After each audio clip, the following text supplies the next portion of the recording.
welcome back to Gaming the System.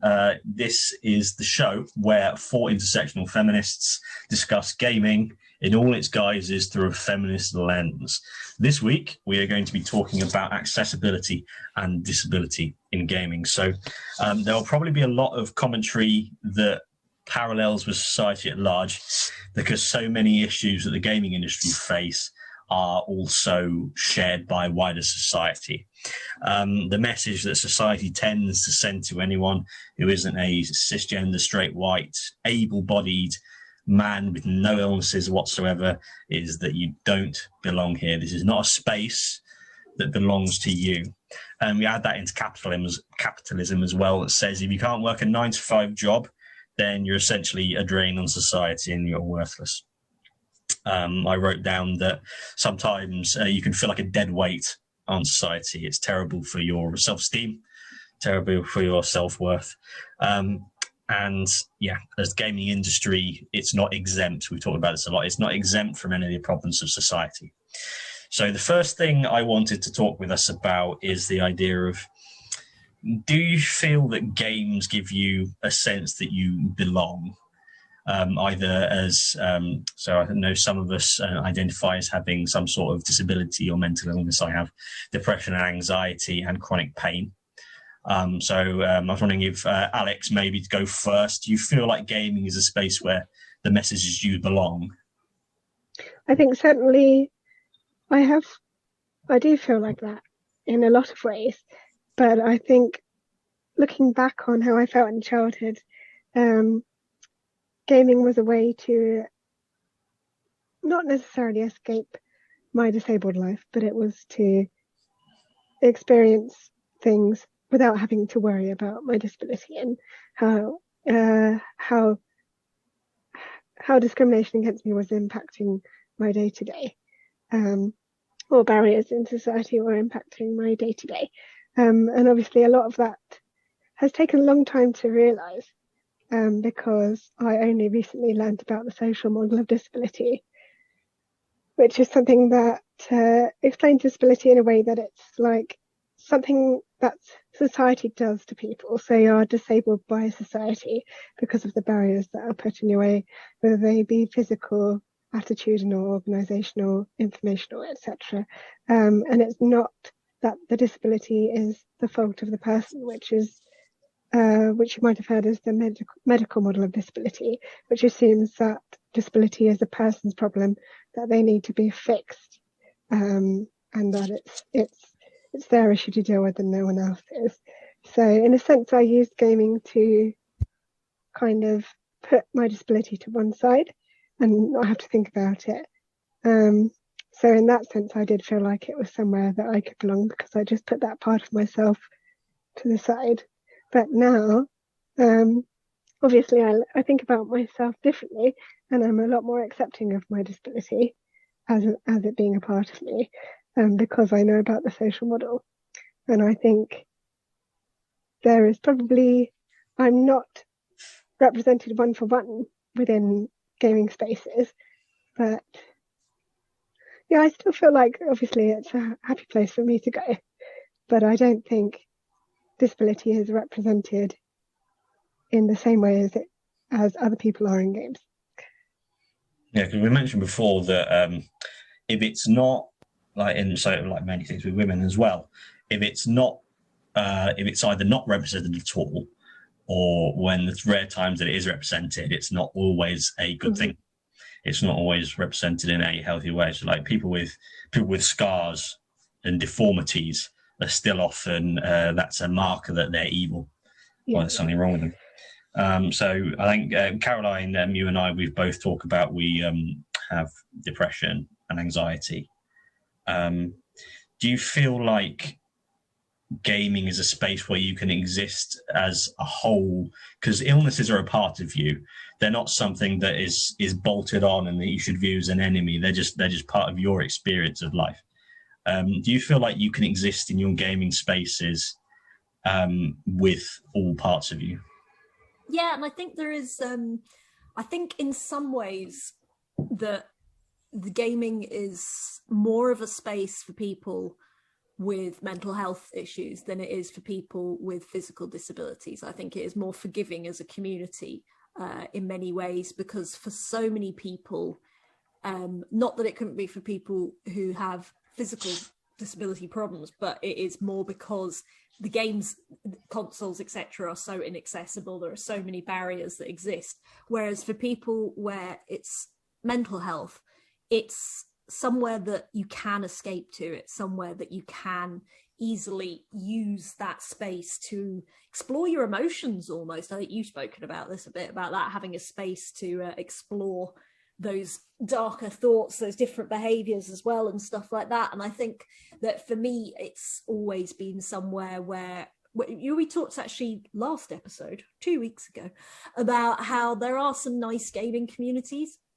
And I think actually talking about your dark thoughts, your dark days, not having good days, not being able to cope is something that I've often found gaming communities are surprisingly good at and surprisingly supportive of, because there is a lot of people there who really do use it as a way to shut off from the world.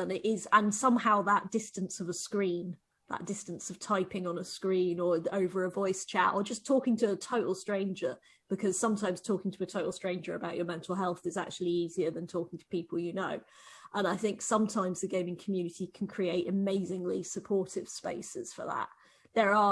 I'm not as much into story games, as you guys know, and I know that sometimes the representations of mental health in story games is appalling and frankly horrifying, and the glamorization of addiction and all this sort of nonsense, I don't think the story games get it right, but I think the communities that exist in gaming communities actually are surprisingly supportive sometimes of mental health. Yeah, I had a thought that was in response to what you were saying, probably because there are probably 5 shots of vodka that I had, so I forgot it instantly. So, and I wanted to, but I digress. The other thing that I wanted to respond to is that you said that there are communities where you can go into and they're supportive. Jem, you've said that there were times where you think you spent more time in a gaming world than you were out in the real world. And I was wondering if, is that because you felt safe there? Is it just it felt better than real world? Did it feel like it was a place where you as yourself could be welcome? Is that what you were using it for? Yeah, I think I've used gaming and the escape of gaming as for many reasons over the years, actually. So yeah, I mean, I think it became an environment where my friends were. So that's where I went to hang out with my friends. So instead of going and hanging out down the pub on a Friday night, I'd go on and game on a Friday night, because that's where I would talk to my friends, find out how their week had gone, download my week. And I was at uni, and then later I was working. So it's not like I wasn't having a real life outside of this gaming world, but I was also going to this gaming world. This was where I hung out with my friends. So for me, it was definitely an environment to engage with a group of friends who I was meeting from all over the world. And I think also it was a space where I felt more able to explore different aspects of myself. And I think that over time, a lot of what was going on in my sort of real world bled into my online world. So it wasn't a pure escape. It's not, they're not two completely different separate bubbles, I think. And maybe if you have your spare time and you go away and you do this, it can be more of a bubble. But when it becomes so fused with your day-to-day life, as my gaming experience did at points in my life, I'm not sure that I think that the two bled into each other quite a lot. So there was a lot of crossover going on and all sorts of interesting things. It sounds a lot more exciting than it actually was, but yeah. So I think, yes, I definitely used it as a space where I felt more relaxed and felt more comfortable, but it wasn't always an escape, and it wasn't always a positive. One thing that I'm finding increasingly positive about this space that we've created, and something I'm trying to do in my life, is to be able to be my one authentic self everywhere I go. And from the sounds of it, that's what you were trying to do with your gaming, being in that world. You don't be one person in the real world and be another person in your gaming world, another person at your job. That's what so many people do. They just change who they are depending on the situation they're in, because that's what society pressures them to do. So that's what I hope that gaming should offer to everyone. This leads on quite well into thinking how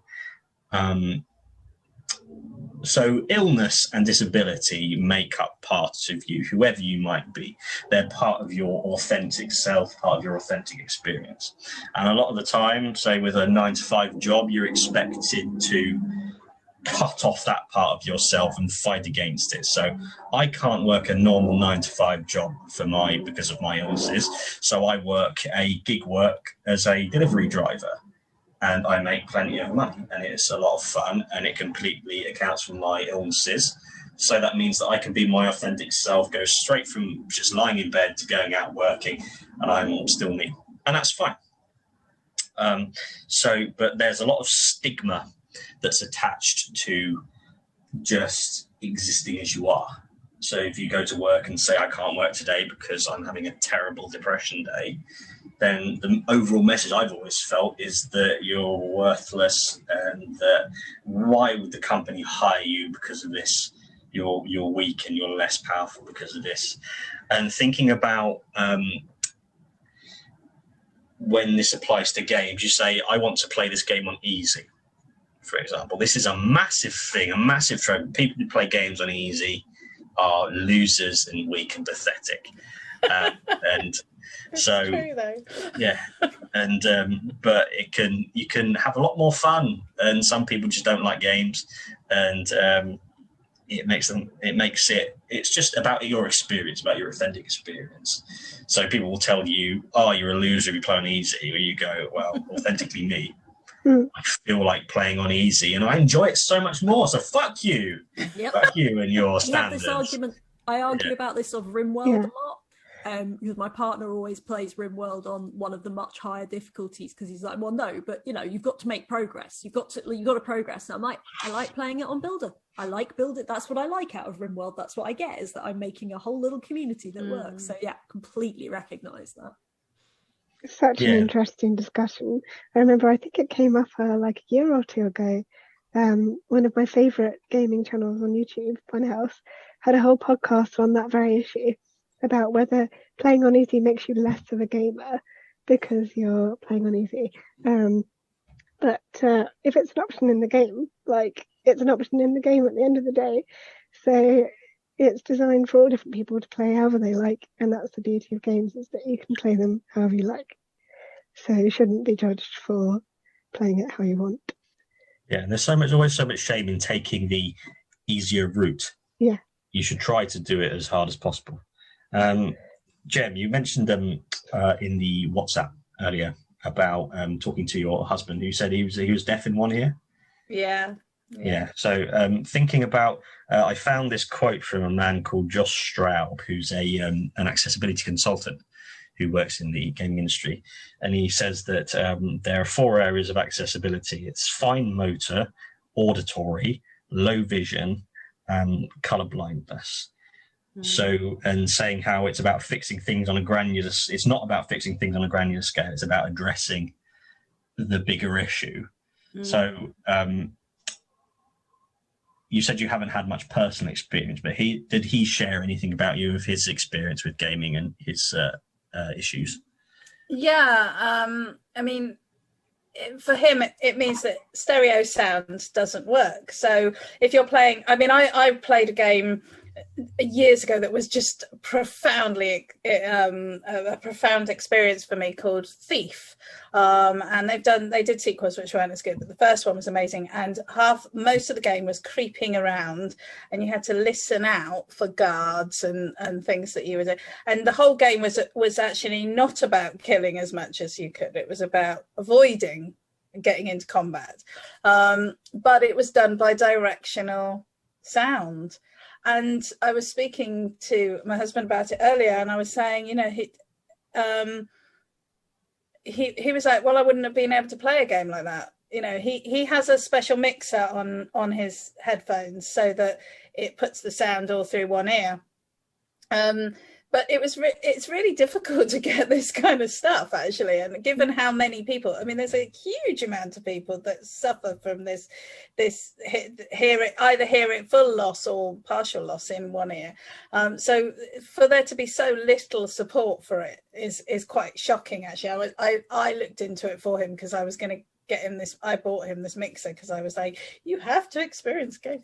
But he said, well, okay, you know, this is who I am, this is how I am. He was born this way, so, you know, it's all he's known. So his view was like, there are just some games I can't play. There are just some games, and, you know, Thief would have been one of them. There are just some games that I can't play, and he's okay with that, because there are lots of games that he can play, and there are other games that are not massively affected by this issue. And so he doesn't view it as a disability or a problem. I mean, he just views it as that's who he is, like we said.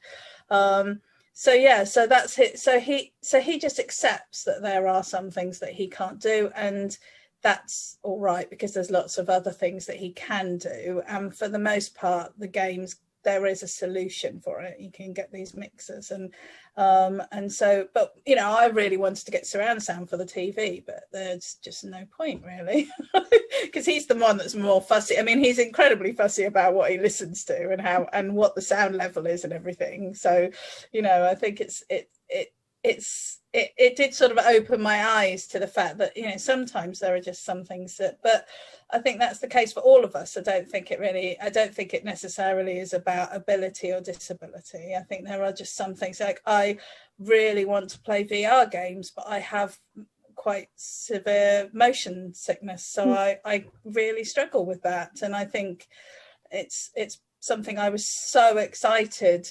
to do. And I'm okay as long as I'm just sitting still and I don't move around anywhere. But I can't play, you know, anything that involves running around for more than about 5 seconds. So I think you're right there about the options, because I think, Matt, just what you were saying there about it's not granular, it's like a whole thing. It's when there is a game that does not have this. I mean, basically, when we load up a game, especially if you're a PC gamer, the first thing you do is you go to the settings menu. And you have to spend at least half an hour on the visual settings, the audio settings, the control settings. And the control settings, and as you say, the audio and visual settings, are where a huge amount of changes can be made to adapt for anybody, whoever they are, whatever it is, issues that you have. I always have subtitles on everything. I have subtitles on TV. I have no hearing problems, but I find it improves my concentration and it improves my comprehension. So I always have subtitles on. So games where that's not an option, instantly out, or games where I have to wait until the first cutscene is finished or skip it, because that also drives me nuts.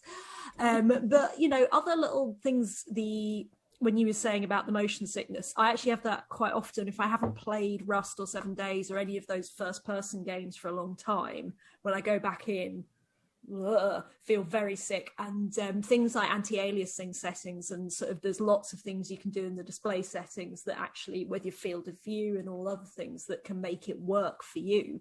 And that's me as somebody without disability.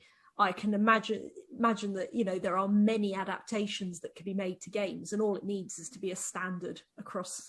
I've even had a game once where you couldn't switch between the invert y-axis. Oh yeah. What kind of madman that's one of the defining arguments, is whether you play with an inverted control system or not. And yet there's this game where you couldn't change it. I was like, how will we cope? It's fine for Oscar because he plays the opposite way to me. You just made me think about how.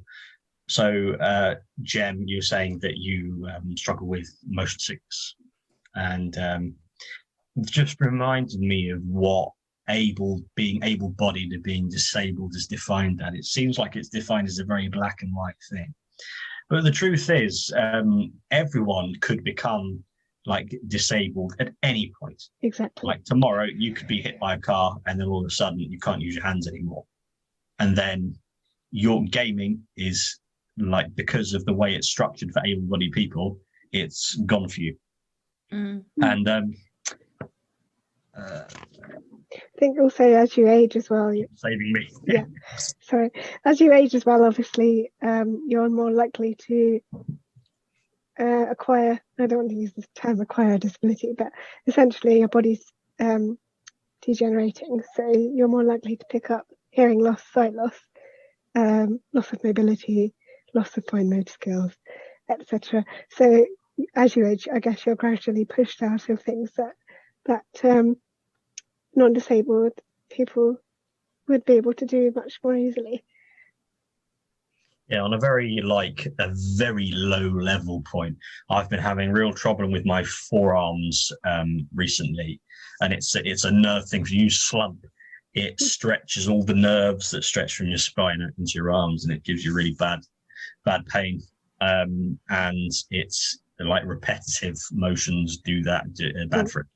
And I had to change a setting on Assassin's Creed Valhalla, because a button that you press constantly is the right analog stick to do your eagle vision. And it's just like, what idiot made you press this fighting, the button that fights back all the time? So I had to change that option. Are there any options that you three change as a rule of thumb that make a game more, to say the keyword accessible, or in a way that makes the game easier and more enjoyable for you? I'll start with Jem. I probably turn up the contrast, because I don't know, but whenever it's set to what they want it set to, I can't see anything when I'm in a dark room, and I don't think it's like any specific like disability with my eyes, you know. I think it's just the way that they work it. But yeah, I think it's usually the contrast, it's usually the light balance. I did also find I started playing Greedfall the other day on the PlayStation 4, because I don't have a PS5, and I really struggled to read the text. And I had moved my sofa like really close to my TV, because that's how I have to play these days. It was so small. I was so angry. Yeah. So yeah, and I think it would be really good if there's a way to like make that bigger. And I do always have the subtitles on. Sorry, I've just done a big list. No, good. Have you got any thoughts, Alex, on I will add to that. Those two things are definitely things I also do in games. I also find it really irritating how small the text is. Like I have to wear my glasses all the time, and even with them I can't read it. I'm just like, I can't, it's too far away. But also, obviously I should have clarified before I started talking, my main issue is probably my fine motor skills because of my cerebral palsy. So with things like button presses and taps for quick time events or QTs, if I can, get them to go to solid presses rather than taps, because taps are quite fatiguing for my fingers. One of the games I've played just recently, which is when I realised why I don't play fighting games, is because it made me so fatigued after like one round of fighting. I really enjoyed it, but my hands were dead after. Like that was Mortal Kombat 11. And I wonder if there's a way of making those types of games where obviously quick button pressing, quick reactions, and where your adrenaline's up because you want to win the fight, that makes me more tense, and therefore I hold the controller tighter and I get cramp, as well as getting fatigued.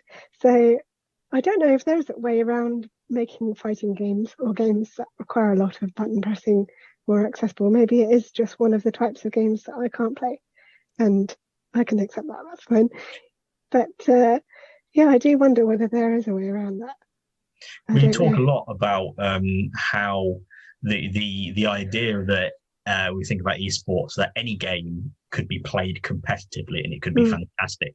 People, I watched the Scrabble World Champions on YouTube, so people will watch anything. Yeah. So I'm certain that as I say, with accessibility, there is a way. If you care, if the people making it care to find out, then they will find a way. Caroline, I don't think you got to answer anyway. What kind of ways do you change the way you play games to make it better for you? Firstly, I agree with everything Jem says. Life's too short to play in dark rooms. So the second it's like, oh, adjust this until you can only barely see it. Ha, right. Yeah. Change that. And the button bashing was making me think about there is a certain type of, shall I say, male in his mid-40s who's so proud of the fact that they could win those old games in the 80s where you had to button bash as fast as possible. I wonder if there's like an institutional thing in games. But for me as a PC gamer, my main thing is about preventing injury. And like genuinely, Matt, you were saying there about the repetitive injuries and stuff. I mean, it is, we mock and sort of, gaming injuries, but genuinely, it is important you have an ergonomic setup. It is important you have your monitors at a good height. It is important you have a supportive chair, because you are going to do that. And my favorite thing I got recently, so it's less a setting and more of a thing, and I'm not trying to get free products here, but it wasn't cheap, which is I have an ergonomic keyboard now. And so this is raised so that I've got somewhere to rest my wrists on while I'm WASDering and doing all the rest of it.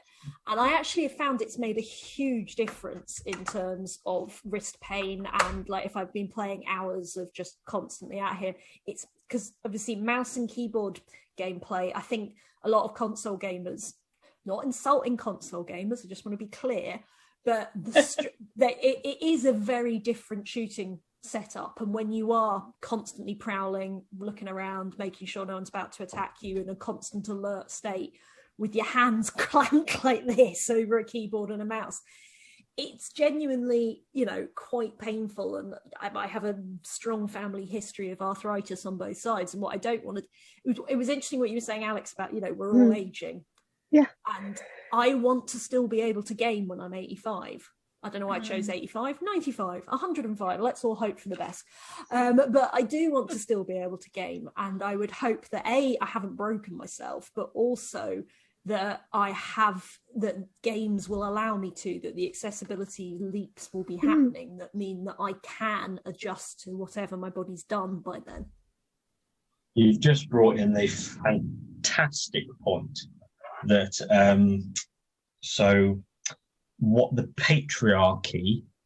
how the patriarchy is fucking abominable to our health. Because the patriarchy says that you need to be strong and masculine. It's something that's having a fucking terrible impact on America, is that saying if you're strong and manly enough, then you don't need to take COVID precautions. Because I'm such a big, strong, awesome, manly man, I can't possibly get sick. So that message says that you don't need ergonomic stuff. You can just sit however you want because you're a manly man. But you should just throw that out the window and go, I'm going to have a comfy chair and I'm going to exercise. I'm going to sit in a good posture and I'm going to be gaming well into my hundreds while you're dead of COVID, you knobhead. I want to say I'm not 100% behind that wording, but I agree with the sentiment. Sorry. It's the vodka talking. Don't worry. So we'll move on from that point. I don't think it's a segue, but we know about industries in general, about how difficult it is for women to make their way in, how difficult it is for disabled people to make their way in. Anyone who isn't cisgender, straight, white, able, but I think we've said that a million times in the last 2 hours. Where does the gaming industry in particular fall short of getting both women and disabled people in? Do you have any thoughts on that, Alex? I can tell you some interesting stats from a disability perspective. I have them here, if you bear with just about work in general, not specifically the gaming industry. And I have sourced them from leonardcheshire.org, where they have a bunch of facts and figures. This is actually quite an old stat, but it's still quite hard-hitting.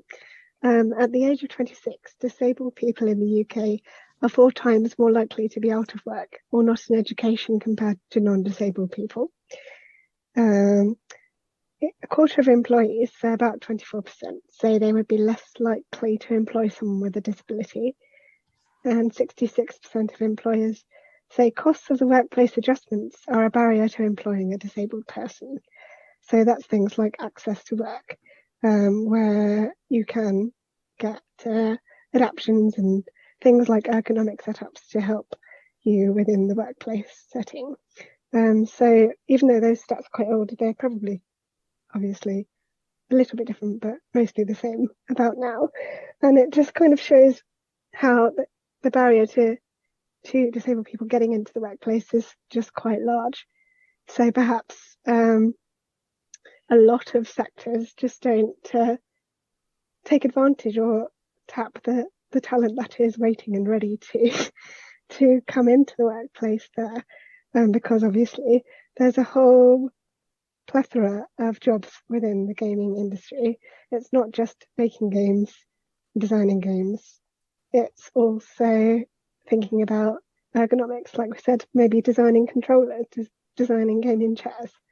It could be about, I don't know, maybe game design, if you look at maybe illustration and artwork, or game narratives and storytelling and that sort of thing. So there's just like a whole bunch of ways to break into the sector. And it's about thinking about in what ways can disabled people bring in their perspectives and make it better for everybody as a whole, not just one particular set of people. You draw such a brilliant parallel between both disabled people and I was thinking about women who get pregnant while they're working. Exactly.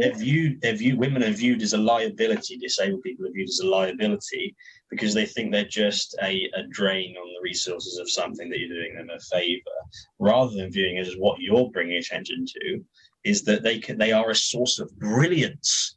The same sort of brilliance that they think comes from cisgender, straight, white, able-bodied men. Any like disabled people, pregnant women, that brilliance is what you want. So you should be wanting to welcome them in. Do you finding any perspective on how the gaming industry is accessible to people? Carolyn, I should have said your name at the start so you could think about what. It's a common problem I do, although sometimes I just do it to freak you guys out. But no, I think just on what you say, it's not just when women become pregnant, it's just the fact that we're women that employers see us as a liability because we might become pregnant. I mean, my very first job interview when I was 18, I was asked about, well, are you planning on getting pregnant anytime soon? Which was illegal then. Yeah. I've been asked that before. It was illegal then. It's inconceivable to me to think of that. So, but again, it was, it's considered standard because, and the ridiculousness of it, and I'm going to quote Dr. Hannah Barron Brown here because, frankly, I have to listen to her enough anyway, but no, it's fine. Her TED Talk, which she does brilliantly talk about this, is that employers should be employing disabled people because they are problem solvers, because they have had to overcome these issues. They are people who know how to overcome these issues. I was repeating this the other night when I was talking to my partner about, because this is how middle class and old I am. I was watching Gardener's World. And there's a woman who mostly gardens with her feet, and she was explaining because of her disability, this is how she gets by. And I was saying, the way that she will see the world in terms of overcoming problems, I mean, she's so much more talented and has 100 more skills to offer than most people do because she's already having to do that problem solving. And I feel in this world now, frankly, unless you are something like a doctor where you physically have to touch people, like, where's she going with this? There is no reason you can't do a job remotely. And I've been saying this for years. I've been working flexible part-time from home since 2016. And it's brilliant the rest of the world has caught up with the fact now, and I'm actually getting more work now because people are, oh, you can do this remotely. Oh, we can employ you and you can do this at the same time. I'm able to work in a way that works for me. I have friends who can't work if they have to set an alarm, for example. That triggers their insomnia and anxiety. And so being able to set their own hours is what allows them to be more productive. For me, being able to juggle different tasks throughout the day and spend an hour on this job, an hour on that job, helps me be more productive. And I think it's all about recognizing that the gaming world needs more more diverse people involved in it. Possibly more interesting, because if you're more diverse, you are going to be more interesting generally. And these barriers, these false barriers, I mean, we've seen it in so many industries over the last year where I'm going to say they are men quite often, who their main job over the years seems to have been in a management role to just walk around an office and boss people around and organise meetings about meetings and say stuff. They don't really do much. And I think they have found this last year very difficult because when everyone's just at home being productive remotely, their job has no meaning anymore because they don't, frankly, they had no meaning before, but at least they felt important because they were walking around an office and bossing people around. And I think those are the people who exist in industries as a barrier to working in different ways, including different people, because they don't see it as work. They don't see it as how it should work. Anyway, that's me. Yeah, Jem, do you feel there's that parallel in the gaming industry that you see with the general theme of society?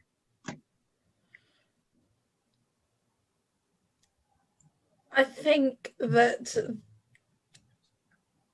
yes, I mean, I think there's always a parallels between the gaming industry and society, and I think Alex really hit the nail on the head at the start of the session when she was talking about social model. Sorry, social model.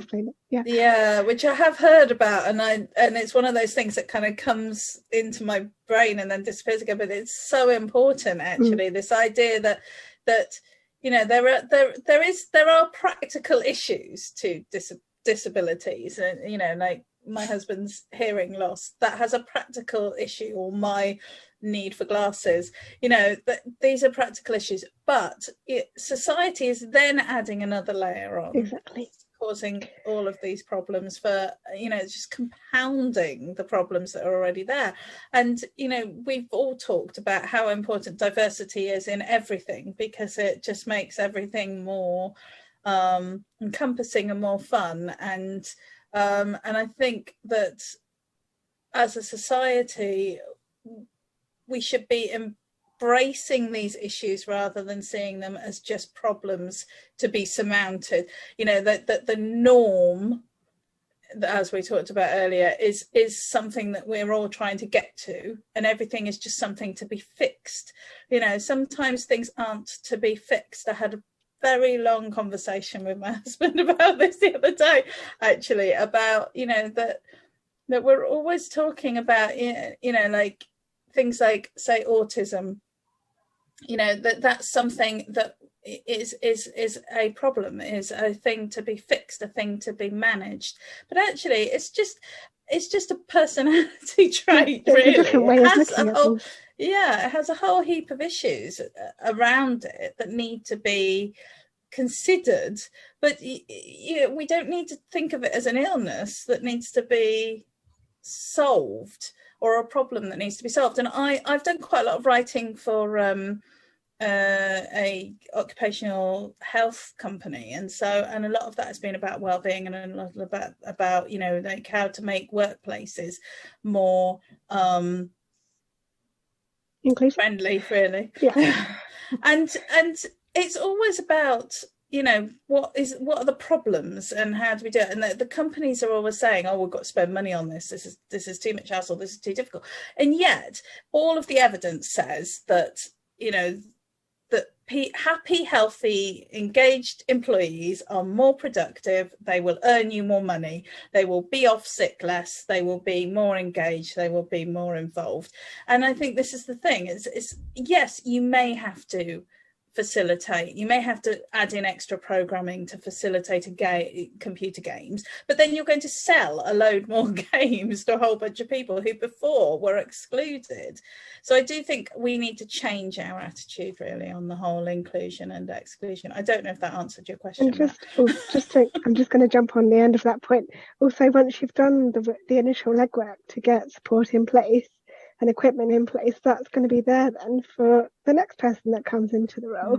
And also just to add about access to work, a lot of it is down to a lack of awareness. I've got a stat here about senior business leaders having concerns about recruiting a disabled person to a senior role. Only 11% said they would not have any concerns, and the main reason given was that they were apprehensive about recruiting disabled people because they felt that making necessary adjustments to the working environment would cost a lot of money. This was despite the average cost of reasonable adjustments being just £75, according to research, and that was from The Independent in 2019. It's all that bullshit of saying what could we possibly do? No, it's just going to cost too much money, it's too much hassle, we're not going to bother. But actually, if you put the work in and build up your awareness of what support is available and what adaptations there are by speaking to people with lived experience who know about these things, then you'll have that in place and it will benefit a whole bunch of people. Yeah. Education and support is obviously key there, because this is employers thinking, oh, this is going to cost a fortune, and the reality is no, it's not. And obviously I think the onus should be on employers to go out there and find out that it's not, but clearly they're not doing that. So there's a need to expand the knowledge base, really, isn't there? And the way you do that is you get more people into these businesses so that they go, oh, well, we employed Rosie and, that was all fine, so now it's not a problem. And I think, the more people that you can get involved who have various disabilities, then the more businesses can see that actually they can afford, and they get so much more back from it. Yeah, the idea that disabled people are broken and that there's something to be accommodated is so profound and horrifying. Have any of you heard of the comedian called Jess Tom? She's a comedian who uses a wheelchair, and she's got Tourette's. And she spoke about one time when she went to see a play, and because she had Tourette's, she was just wheeled out and put in like an audio cupboard and watched it on the film. That's horrible. And yeah, I can't imagine that. I'm just thinking you're something to be wheeled away, something to be ashamed of. So I think that's what we're talking about. And it's not about accommodating, it's about building a place where not only is everyone welcome, everyone is comfortable. A place where you make reasonable adjustments.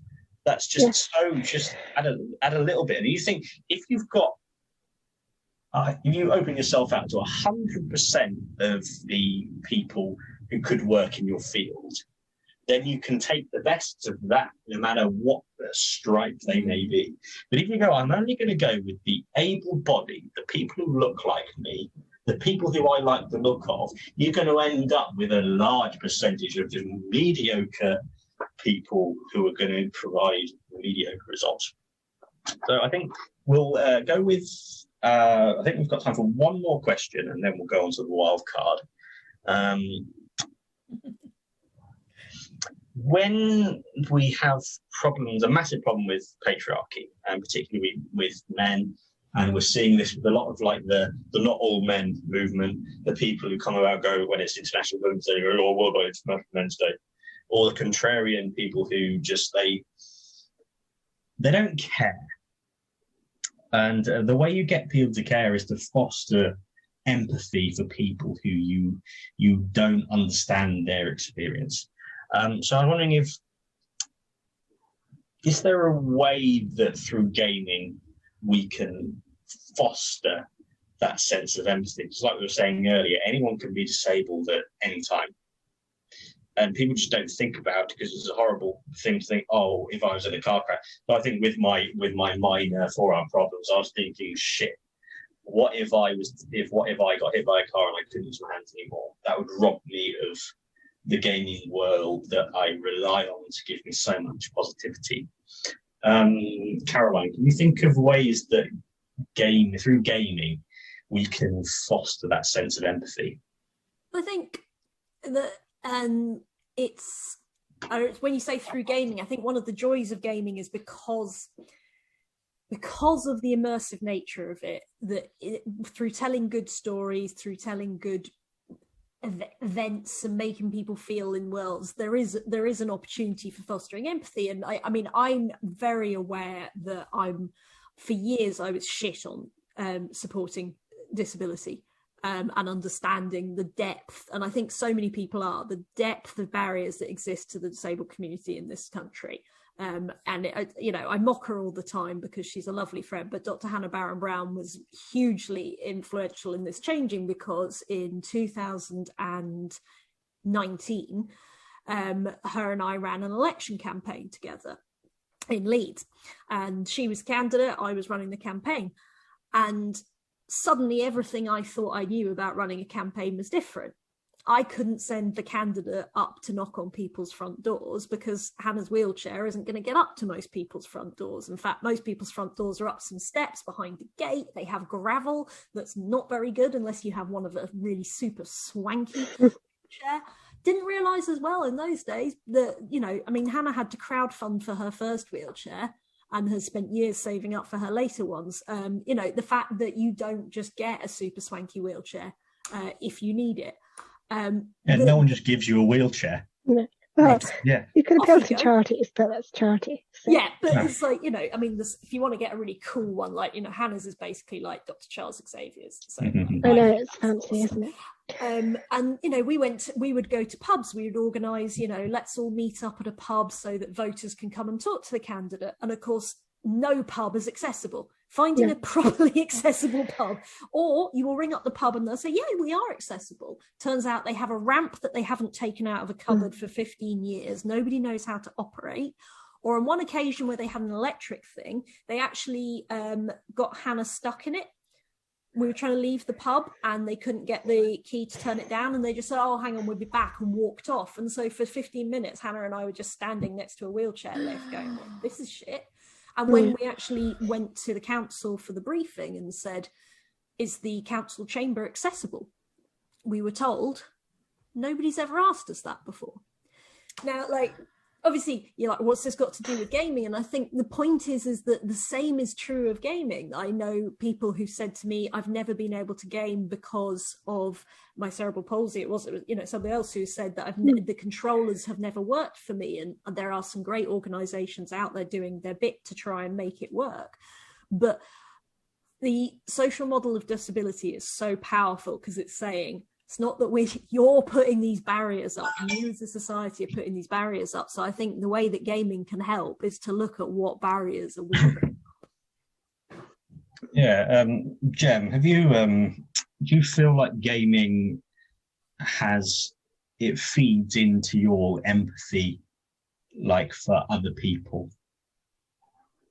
Yeah, I think the great thing about gaming is that it gives you the opportunity to play as somebody else, to literally walk in somebody else's shoes. So I think there is so much scope within games to help us to understand what life is like for other people and what life is like as for somebody different from ourselves in a way that we just can't. And I think, that doesn't just have to be about providing diverse characters, but that would be my starting point, would be to provide the opportunity to play and experience life in many different ways in a game, but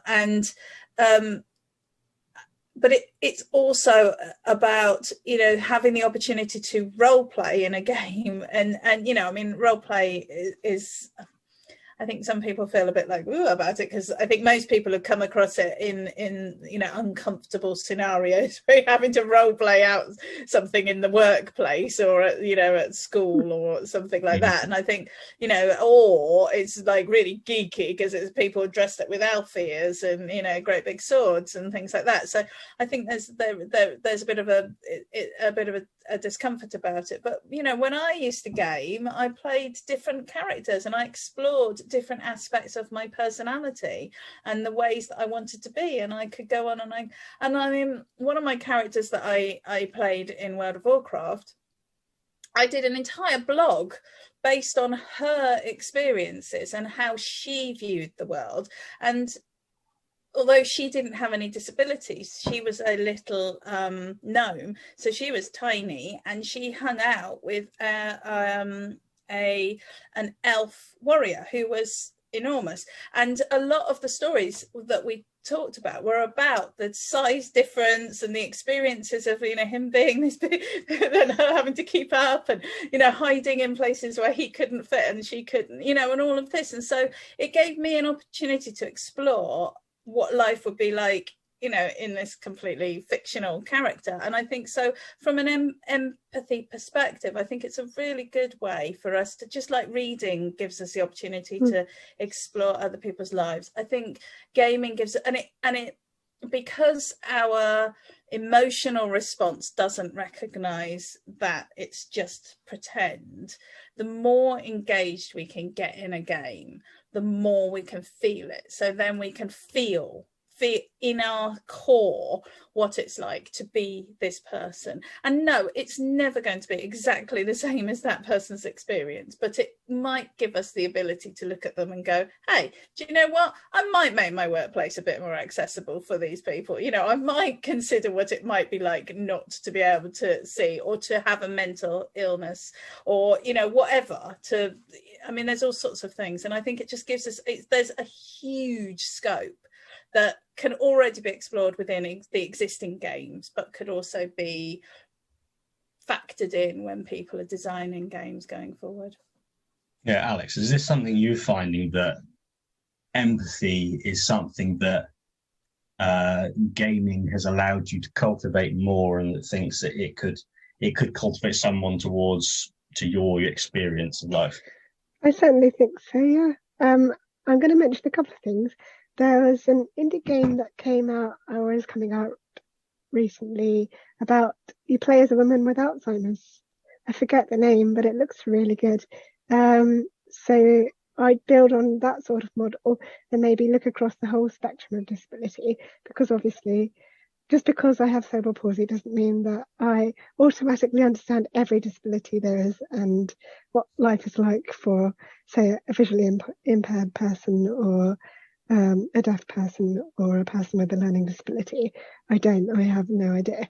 And I need to do more to rectify that and become more aware of what their lives are like day to day. On the flip side of what Jen was saying, looking at how gaming lets us live different lives and have different experiences, part of the thing I was referencing earlier about putting my disability to the side, when I was younger, I suppose I had a lot of internalized ableism where I didn't like that part of myself. So I used gaming as, like, when I was playing as Lara Croft, for example, I could be a person that runs around and jumps and climbs stairs and shoots people and does all this amazing physical stuff. And it helped me to feel, in some sense, that I could leave that part of myself behind. But I think if we could make games that could show the experience of disability in more of a real way, in the way that this indie game, whose name I've unfortunately forgotten, does quite well from the sound of it, then it would be an excellent way of exploring disability and understanding disability. Certainly. Yeah. Oh, okay. So I think it's time for our wildcard round, but I am dangerously in need of going to the toilet. So I'm going to quickly run to the toilet, Okay. and then we'll come back and do the wildcard round. Yeah. There we The the beauty of the pre-recorded one. Well, I'm going to then as well. Okay. I don't need to, but I'm going to go fill up my wine. Okay, I'll just be here.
What? I'm back first? Mm-hmm. Fine. Everybody decided to take a break, Matt. So Yes, that was I definitely wouldn't have made another 10 minutes. No, don't worry. I'm completely sympathise. Too much alcohol. Being a receptionist and then a teacher means that I did have to develop an iron bladder on many occasions, but Okay, shall we crack on? wild card. Bring this thing home. First off, is there anything that Matt has forgotten to say that any of you would want to bring up? Okay, cool. So here we go. The home straight, the wild card question that no one has seen other than I. The question is, what video games would you recommend that are best for someone who has never played a video game before but wants to get stuck in? This is a very selfish question because I'm trying to get my mum to play Metal Gear Solid 5. But with the controllers, it's the controller. It's exactly like learning to drive. So you can't. So it's like I'm asking her to drive from here to Poland on the first time she's ever sat in a car. Whereas you need to drive around a cul-de-sac in a nice, no pressure scenario. So what games do you recommend for someone to cut their teeth with? And I'll start with Caroline. Oh, okay. Well, so because when you said what game do you recommend, I was like, oh, maybe something like Her Story that's not really a game and stuff. And then I was like, well, no, for what you're searching for, Matt, you're looking for something that's going to get somebody to use a controller. So the first of all, and also I often think like, a lot of people recommend Her Story to people who haven't gamed before. Have any of you guys played Her Story? No. Okay. But I so should. for those, Jem knows what I'm talking about. For those of you who haven't, it's nothing like any game you've ever played before, and you shouldn't spoiler it for people, and you should play it because it's amazing. But actually, it's a rubbish game for getting people into gaming because it's nothing like any game you've ever played before. So what my answer to you, Matt, would be, believe it or not, I'm going to say Overcooked. All right. I was going to say Overcooked. Aha, you have to think in your answer. But I do think that Overcooked is such an accessible game. I think during the pandemic, a lot of people have played it with a lot of people. It's probably the only cooperative game that me, my brother, and my partner managed to all play without killing each other. I'm not saying there's never been an Overcooked argument for that, but the controller setup is very intuitive and very accessible, I think. And it's one of those things that gets people used to holding a controller, using a controller to move around and to operate things. And it's just a huge amount of fun. So, Overcooked. Intriguing. I'll pass that on. Jen, what would be your recommendation that isn't Overcooked? Well, I was thinking Overcooked. No, no, I absolutely agree with Caroline. I think Overcooked is really good. My daughter suddenly decided that she was going to stop playing Just Dance the other day, and she was like, I want to play, and we were like, what do you want to play? And she was like, I want to play Disney Infinity. And we haven't played Disney Infinity for ages. I mean, the Xbox is there, it's all plugged in, but it wasn't plugged into the TV because we had run out of slots for it. So basically we had to plug it all in and make it all work and find all the pieces. But Disney Infinity is a great game because it's Disney. So it's characters that you know and love, and there's fighting games and there's exploring games, and there's a sort of toy box, which is like a sandbox world, so you can build stuff. So it's it's aimed at younger people, so it's very intuitive, very easy, very hand-holdy way of getting to use it. But in the end you can end up doing the sort of button mashing that you might need in more complicated games. But it's unfortunately, I think it's not even being supported anymore because I think Disney decided that they wouldn't do it. But I'm sure you can still get hold of it. But it is, I mean, we have it on the Xbox. I'm sure you can get it on the PlayStation. You don't have to hate it, Matt. I think it's available on multiple platforms. We just happened to have it on the Xbox. But also the little figures that come with it, because you place figures in to decide what you're going to play, are awesome. They are so nicely designed. They're like collectibles in their own right. My daughter got them out the other day, and she had loads, and I'd forgotten how many we had and how many she liked them, and she got them all out. She laid them all out.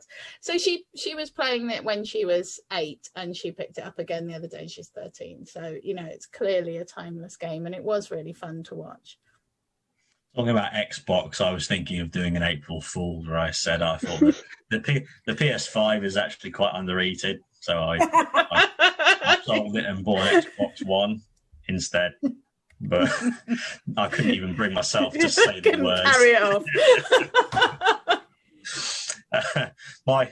The main games that I got playing were puzzle games like The Witness and Talos Principle. Talos Principle? Talos something. It's Talos Principle. Talos Principle, I think it is. Oh, I'm doubting myself. Anyway, sorry. Yeah, me too. Someone in the chat will correct us when it eventually goes live. And The Witness, I'm really proud of. We've got to the top of this flower tower, and I solved it, but now I can't remember how I solved it. So that's as close as I've been able to. That's as close as I've been able to come.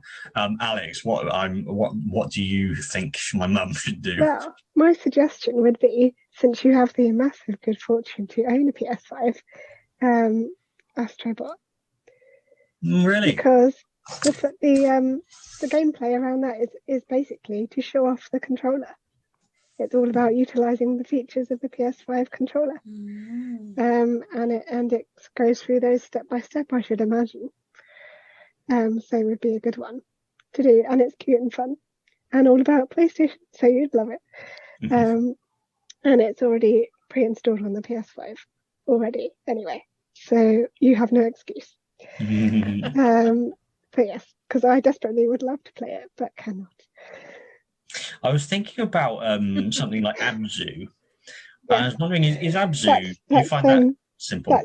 That's been released on the Play at Home thing today, I think. So you can get that for free. Yes, it is very simple. You've just got the controls to move up and down, and then to boost, swim in, and then to roll. And literally that's it. There's a roll button and a boost button and the direction stick. The one that I played that was by the same people who made Abzu. That's right. Journey's the one that you played. Yeah. Yeah. And again, loved that. Yeah, very, very good. And very fun. It had a good feel for like actual game action, like you were going fast and moving around, but again, simple controls. Yeah. Yeah. So I've written these down. I've made a list. And then hopefully I'll get my mum playing Metal Gear Solid before the year is out. But hopefully she'll do a review of all of the games for us. Yeah, can we get it on streaming? That would be yeah. I'd love to see that. Oh, I hope she will. I have high hopes. Well, I think that's everything. I think this episode of Gaming the System has concluded. Thank you for watching or listening. If you're watching anywhere, please like, share, and subscribe, and ring the little notification bell so you know whenever we come on to the channel. We'll always come out with something at 7 p.m. on a Thursday. And this month, because it's got 5 Thursdays in it, you'll have one extra random thing, which I haven't quite worked out what it's going to be. And if you're listening to us, please also like that, give us 5 stars, give us a comment, and share us with your friends. Until next time, we are Gaming the System. Ciao. Bye. Yay!